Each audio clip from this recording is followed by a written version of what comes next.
A series of shocking events have recently unfolded in the Middle East, sending shockwaves throughout the world. The latest reports from Israel detail 3 spine-tingling prophetic incidents that have rocked the nation to its core. Witnesses report feeling an unshakable sense of dread and foreboding as they try to make sense of these unnerving occurrences.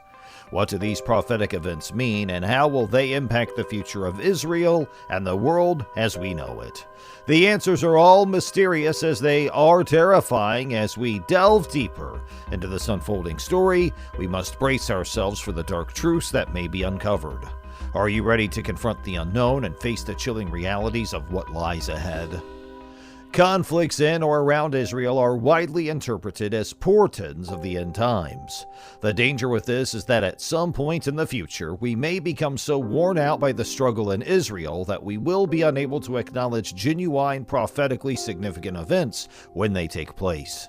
The outbreak of violence in Israel is not always a portent of the end of the world. Since the beginning of Israel's existence as a nation-state, the country has always been fraught with conflict. The nation of Israel has always been persecuted by its neighbors, whether those neighbors have been the Egyptians, the Amalekites, the Midianites, the Moabites, the Ammonites, the Amorites, the Philistines, the Assyrians, the Babylonians, the Persians, or the Romans. Why is this the case? The reason for this, as stated in the Bible, is that God has a unique plan in store for the country of Israel, and Satan desires to thwart that plan. Israel's neighbors have always desired Israel's annihilation for a purpose that can only be explained by hatred inspired by satanic forces, specifically directed against the God of Israel. It doesn't matter who tries to wipe Israel off the map: Sennacherib, the king of Assyria; Haman, an official of Persia; Hitler, commander of Nazi Germany; or Rouhani, president of Iran. These efforts will never be successful. The people that persecute Israel will come and go, but the persecution itself will continue until the return of Christ in the end times. As a consequence of this, fighting in Israel is not a trustworthy indicator that the end times would arrive soon. On the other hand, the Bible does predict that there will be horrible fighting in Israel during the time of the end. Because of this, the period in question is referred to as the tribulation, the Great Tribulation, in the time of Jacob's trouble, according to Jeremiah chapter 30, verse 7. In the end times, the Bible makes the following predictions about Israel. According to the prophecies found in Deuteronomy chapter 30 verse 3, Isaiah chapter 43 verse 6, and Ezekiel chapter 34 verses 11 through 13, chapter 36 verse 24, and chapter 37 verses 1 through 14, there will be a large-scale migration of Jews back to the land of Israel. According to Isaiah chapter 28 verse 18 and Daniel chapter 9 verse 27, the Antichrist will enter into a peace agreement with Israel that will last for 7 years. By the prophecies found in Daniel chapter 9 verse 27, Matthew chapter 24 verse 15, 2 Thessalonians chapter 2 verses 3 and 4, and Revelation chapter 11 verse 1, the temple will be reconstructed in Jerusalem.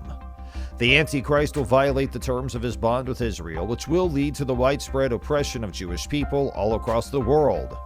According to Ezekiel chapters 38 and 39, Israel will be conquered. The people of Israel will come to their senses and acknowledge Jesus as their Messiah. It is written in Jeremiah chapter 33 verse 8, Ezekiel chapter 11 verse 17, and Romans chapter 11 verse 26 that Israel shall be reborn, restored, and regathered. Israel is currently experiencing a great deal of upheaval.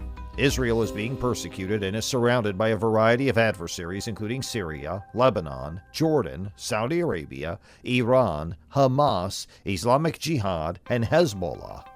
However, the hostility and persecution that Israel is currently experiencing is simply a taste of what is to come in the end times. The most recent wave of persecution started in 1948, the same year that Israel was reestablished as a nation. Many people who study Bible prophecy believe that the Arab-Israeli War that lasted for 6 days in 1967 was the beginning of the end. Could the events that are taking place in Israel right now be a sign that the end is getting closer? Yes. Does it inevitably indicate that the end is drawing near? No. The wisest person to ever say it was Jesus himself. Watch out that no one deceives you. You will become aware of wars and rumors of wars, but you must ensure that you do not become worried by this information. These things are obligated to take place, but the end has not yet arrived. The construction of the Temple of God in Jerusalem is an important topic throughout the history and prophecy of the Bible. As the Second Temple was destroyed in the year 70 AD, and that temple itself does not currently exist in Jerusalem, many scholars of Bible prophecy are curious as to when the Third Temple will be constructed. As a result of the fact that the Bible foretells that end-time sacrifices will be discontinued, many people conclude that the temple needs to be rebuilt before this can take place. In the Bible, what does it say about the Third Temple, and when do the scriptures suggest it would be built? It is helpful to have an understanding of the history and significance of the first two temples in Jerusalem before attempting to comprehend the meaning of the Third Temple. King David of Israel is credited with constructing the very first temple or other permanent structure that was dedicated to the God of the Bible. Because the king said to Nathan the prophet, "See now, I dwell in a house of cedar, but the ark of God dwells inside tent curtains." 2 Samuel chapter 7 verse 2. Although God had constructed the Israelites to construct a tabernacle for him, which was a tent that could be easily moved as they traveled through the wilderness, God had not requested that they construct a house of cedar for him. However, although God was delighted with David's request, David was not allowed to construct a permanent structure for God. God promised David that he would make David a house, which means that David's throne would be established forever. God also promised that David's son would build a house in the name of God. Instead of enabling David to build God a house, God promised David that he would make David a house. Solomon, one of David's sons, was the one who fulfilled the promise that God had made to David regarding the construction of the house of the Lord, according to 1 Kings chapter 6 verse 1. Solomon's temple was the name given to the building that stood on Jerusalem's Mount Moriah and is also known by that name today. When it was finally finished, this temple became the focal point for religious worship in all of Israel. From the time it was built during the reign of Solomon until the time it was destroyed by the Babylonians in 586 BC, it stood for approximately 400 years. Many people are interested in finding out what the Bible has to say about the possibility of there being a third temple because it played such a significant role in the history of the ancient Israelites, and notably of the Jews who are also Israelites. 3 scriptural indicators point to the existence of another temple, even though the biblical texts are not always as precise as we would like them to be. The first 2 of these depict a physical temple, while the third is merely symbolic. The first sign, the offering of sacrifices, will get back again. Some people believe that the Jews would construct another temple in Jerusalem before the second coming of Jesus Christ, which is based on prophecies that can be found in the book of Daniel. These prophecies speak of sacrifices ceasing after this age of man, and of an abomination of desolation that will occur at the end of time. The passage in Daniel chapter 8 verses 9 through 14 refers to a little horn that will result in the daily sacrifices being discontinued. This little horn was Antiochus Epiphanes, who represented a form of a false religious power that will be allied with the civic force known as the Beast in the end times. Daniel chapter 12 verse 11 mentions the daily sacrifice once more, but this time it does so in the context of the events that will occur at the end of time. Some people conclude, based on these passages in Daniel, that a temple will be built in connection with the altar upon which these sacrifices will be offered. This is because these passages talk of the sacrifices coming to an end. Although it is feasible that the Jews would construct another temple before the advent of Christ, there are already those who are dedicated to fulfilling this anticipation. It is also possible that the Jews will begin offering sacrifices on an altar without first constructing a temple. In addition to these verses from Daniel, Jesus predicted that before his return, an abomination of desolation would be erected in the holy place. This event would take place just before the second coming of Jesus. Some people think that the phrase holy place refers to the construction of a new temple, but it is also possible that it is merely referring to the altar that is located on the Temple Mount. The possibility that Jews could construct a third temple on the Temple Mount is now shrouded in mystery, and has emerged as a central issue of contention between Israelis and Arabs. The location of the Second Temple in Jerusalem is today occupied by the Dome of the Rock, which is a holy site for Muslims. On top of the Temple Mount is the Al-Aqsa Mosque, which is another Islamic place of worship. Arabs are passionately opposed to the construction of a Jewish temple on this historically significant site, even though the territory in question has been under Israel's sovereignty since 1967, and Jordan is currently in charge of the site's administration. Muslims refer to the mountain as al-Haram al-Sharif, which literally translates to noble sanctuary, and they believe that Muhammad ascended to heaven from this very location.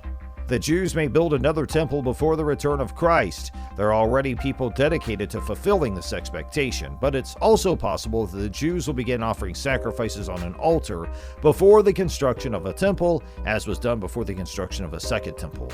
The passages in Ezekiel chapters 40 through 48 make it quite obvious that a temple will be constructed. However, pinpointing the exact moment when this takes place has proven to be challenging.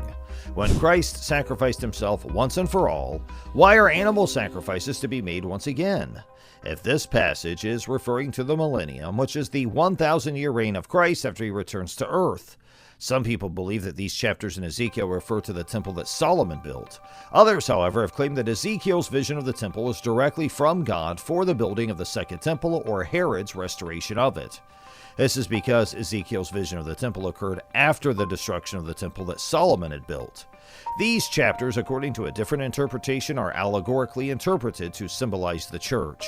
But it should be evident that these historical perspectives are wrong. According to explanation provided in the Expositor's Bible Commentary, the historical fulfillments do not fit the details of the passage. The temple that is mentioned in Ezekiel chapters 40 through 42 does not share the same architecture or size as the temples built by Solomon or Herod. Even though it is rooted in the Mosaic Law, the method of worship that is outlined in chapters 43 through 46 has not been practiced throughout history in precisely the same way that is detailed in these chapters. In verses 1 through 12 of chapter 47, a river is depicted as flowing out of the temple. However, none of the three historical temples listed ever had rivers flowing out of them. The only references to a river similar to this one are found in Genesis chapter 2, verses 8 through 14, and Revelation chapter 22, verses 1 and 2. The geographical dimensions and tribal allotments of the land are certainly not feasible in the present day, nor have they ever been followed at any time in the past. Before the completion of chapters 45, 47, and 48, it'll be essential to make some geographical adjustments. Therefore, one should not look to the historical, past, or present fulfillments of these chapters, but rather to the fulfillments that will take place in the future. These passages are not adequately explained by the allegorical interpretation, which also fails to do so. According to the Expositor's Bible Commentary, the figurative or spiritualizing interpretive approach does not seem to solve any of the problems of Ezekiel chapters 40 through 48. Rather, it tends to create new ones.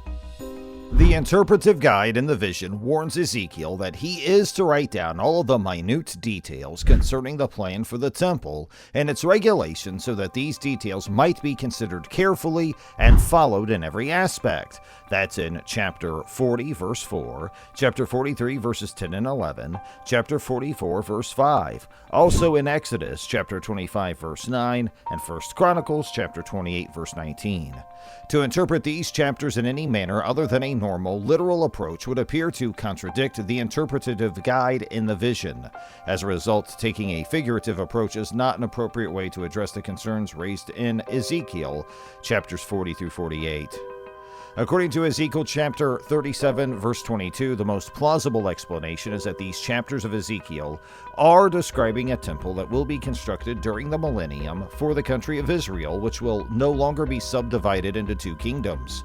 The time and place are when the Spirit of God will be poured out on the house of Israel, and when God will dwell amid the children of Israel forever. Healing waters will flow from the temple, and the name of the city of Jerusalem will be changed to The Lord is There, all of which are additional signs that the millennium has arrived. The verse Zechariah chapter 14 verse 21, which reads, "Yes, every pot in Jerusalem and Judah shall be holiness to the Lord of hosts," is another piece of evidence that points to the temple that would stand during the millennium. Everyone who makes a sacrifice is obligated to come, take them, and use them for cooking. Even though we aren't told the reason why animal sacrifices would resume in the millennium, it appears that they will indeed take place at least for a while and will be associated with a physical temple. This is even though we aren't provided the reason why they will resume in the first place. Recently, 5 cows born in the United States to a Christian rancher arrived in Israel. On Thursday, 5 rabbi-approved red heifers landed at Ben Gurion Airport from Texas, prompting a flurry of discussion about the prophetic meaning of their arrival and whether or not we are rushing into a third temple period or the last days. The rabbis examined the cows and determined that they are red and without any defects, making them suitable for sacrifice by the requirements of the law of Moses. According to the book of Numbers, a person who is observing Mosaic law must purify themselves with the ashes of a red heifer. Tell the Israelites to bring you a red heifer that is free of any flaws and has never worn a yoke, for this is what the Lord has prescribed in his law, according to Scripture, chapter 19, verse 2. Farmers in Texas were aware of the regulation, so they spared these cows from having their ears tagged. The presence of these heifers in Israel indicates that sacrifices could immediately resume and temple worship might be reestablished if the temple were to be rebuilt or if it came down from the sky, as some think. Many Jews see this as a sign that redemption is within reach. The Jews have a strong belief that a red heifer's ashes are necessary for ritual cleansing. Christians consider Jesus' death on the cross to be the last and sufficient offering for their salvation. The Temple Institute and the Christian charity Bona Israel were responsible for finding the cattle and transporting them to Israel. Rabbis from the Temple Institute checked over the cattle in Texas earlier this year. Christians and Jews both look to the third time as a sign of the end of the world or the beginning of the Messianic era, but the New Testament links its construction to the appearance of the man of perdition, also known as the Antichrist. Scripture reference 2 Thessalonians chapter 2 verse 4. The cows were placed under a 10-day quarantine upon arrival in Israel. As it says in Numbers chapter 19 verses 1 through 10, the water of cleansing. This is a requirement of the law that the Lord has commanded. God told Moses and Aaron, "Instruct the Israelites to bring you a heifer of the red breed that is free of any blemishes and has never worn a yoke. Give it to Eleazar the priest, who will have it murdered outside the camp. Eleazar the priest will next take a drop of the animal's blood on his finger and sprinkle it 7 times in front of the tent of meeting. Everything about the heifer, including its hide, flesh, blood, and intestines, will be burned in front of his eyes. The heifer is to be sacrificed by having the priest toss cedar wood, hyssop, and scarlet wool over the flames. The priest then needs to take a shower and change his attire. The camp will allow him back at that point, but he will remain impure for the rest of the day.